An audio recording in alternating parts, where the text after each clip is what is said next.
Good day. For those of you who do not know me, my name is Douglas Harder, and in this topic, we're going to cover Taylor series. So in this topic, we're going to review Taylor series as you saw it in your calculus course. We will then introduce a variation of this formula that is appropriate for this course. We'll focus on the error term, look at higher order Taylor series, and we will observe that the formula tells us exactly how much the error drops as a particular parameter is varied. We're going to then introduce big O notation to describe the error. Now, before we begin, there are many different ways of representing the derivative, the most common being the use of slashes. What happens when we want the fourth derivative? I've even seen individuals revert to Roman numerals, IV. If it's a time derivative, you can often put dots above the function to indicate the corresponding derivative. But again, this is somewhat unclear as well. If you want to designate the nth derivative, it's common to use the notation dn by dx to the n. However, again, that becomes tedious. In this course, we're going to use a variation of the first. The nth derivative will be represented by the function with a superscript of n surrounded by parentheses. And so thus here we see the first, second, and third derivatives of the function f. Now, given a function where we know that the second derivative is continuous, we know that the value of the function at a point x is going to be approximately equal to the value of the function at some point x not close to it. However, we can get a better approximation. Suppose we find the slope of the function at the point x naught. We can then follow that slope out until we reach the point x, and we now get a better approximation of the value of the function at f at x. Not only that, mathematics allows us to determine the maximum possible error as well in our approximation. And so it depends on the second derivative, but it's a second derivative at some point xi naught. Now, xi naught is some value between x naught and x, and consequently, as long as the second derivative is not too large within that small interval from x naught to x, then the error is also not going to be very large.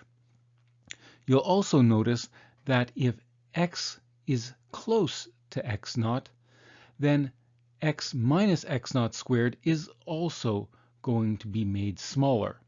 So what this says is that we can approximate the value of the function at some point x based on information about the function at a point x naught.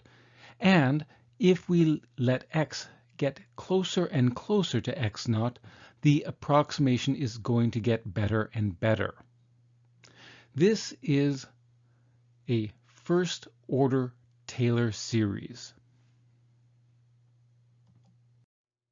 Now, just a quick aide-memoire for remembering that it is x minus x naught and not x naught minus x.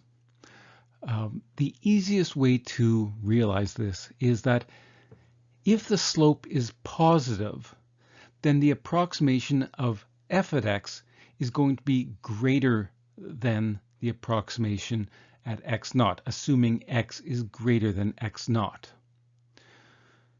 Well, consequently, for that to be true, to have a product of a positive number with something else, that other value must also be positive. So if x is greater than x naught, then x minus x naught itself is also positive. So this is just one way that I usually remember which order the x minus x naught goes versus x naught minus x. Now, mathematicians are generally interested in general solutions, and this Taylor series equation is indeed true for all values of x, assuming, of course, that the second derivative is continuous. Engineers, however, are more or less only interested in points close to the known value x. Consequently, instead of having two different values x and x naught, we will instead focus on information about the function at a point x and then approximate the value of the function at a point x plus h. Therefore, the approach in this course will be as follows. We will always write down the Taylor series in the form f at x plus h is equal to f at x plus the derivative at f at x, or at x, times h plus a half times the second derivative at some value xi times h squared. And xi is some value between x and x plus h. Thus, from this Taylor series expansion, we have the exact value is equal to the approximation plus the error. Note that the Taylor series makes no sense if the function is not sufficiently differentiable. So for example, suppose we are modeling the flip of a switch in an electrical circuit, where we're going essentially from zero current to a non-zero current in a very small amount of time. In theory, it is continuous. In fact, in reality, it too is continuous. But the interval on which it is jumping from essentially zero to a large non-zero value is exceptionally short, and consequently it's essentially non-differentiable. Another is an object in motion striking another object. So in such a situation, if we were to try to approximate the value of the function some time step into the future, but there's a discontinuity either in the function or the derivative or a higher derivative at that point, then the Taylor series approximation is not going to be very useful. Now, in this course, at least initially, Taylor series will generally be used to estimate the error of other algorithms we develop. In these cases, the error will always be in terms of the absolute error, represented here, and not the relative error. Now, when we begin to find solutions to initial value problems, which you will be introduced to in your calculus course, Taylor series will be the basis of our formulas that we will derive. Now, on occasion, we may use higher order Taylor series, and we will introduce them at that point. Once again, the function has to be sufficiently differentiable in order to use these formulas. One comment, the unknown in the error term will always be the Greek letter equivalent to the variable we are dealing with. So x and xi, t and tau. Similarly, to keep life simple, we will use f to represent functions of x and y to represent functions of t. Now, you will recall that the error is the term on the right, a half times the second derivative evaluated at some point xi between x and x plus h times h squared. Now, assuming that the second derivative is approximately constant on the interval from x to x plus h, the only real way we can make the error smaller is to reduce the value of h. Thus, if we divide h by 2, the error should simultaneously go down by a factor of approximately 4, because h over 2 all squared is h squared over 4. Now, similarly, if we multiply h by 2, the error should go up by a factor of approximately 4. After all, this is engineering, and under certain circumstances, it may not be as necessary to get as exact an answer as the algorithm is currently giving us for a particular value of h. Now, suppose we want to approximate sine at 2 plus h for various values of h. What we're going to do is we will let n go from 1 to 10, and we will let h equal 2 to the negative n. We will then determine the exact value of sine of 2 plus h to 10 digits, and then we will print the first order Taylor series approximation. It's first order because the Taylor series goes up until the derivative, which is the first derivative. All right, we will then print the absolute error of our approximation given the exact answer, and we will also print the absolute error as approximated by the Taylor series formula. Later, as we calculate more and more examples, we will look at the ratio between the current absolute error over the previous absolute error. And as suggested, this should drop by a factor of 4. All right, so when n is equal to 1, h is equal to 0.5, we're approximating sine of 2.5, and our approximation is not that good. The absolute error is 0.1. Now, the actual value of xi is somewhere between 2 and 2.5, but I'm just going to print the Taylor series error approximation at xi equals 2 as an approximation. So, as we can see already, the approximation is pretty close to what the actual absolute error is, and no doubt there is some value of x between 2 and 2.5 such that the absolute error is exactly equal to a half sine xi times h squared. Now there's nothing to take a ratio of right now, so we'll proceed with 0.25 as h.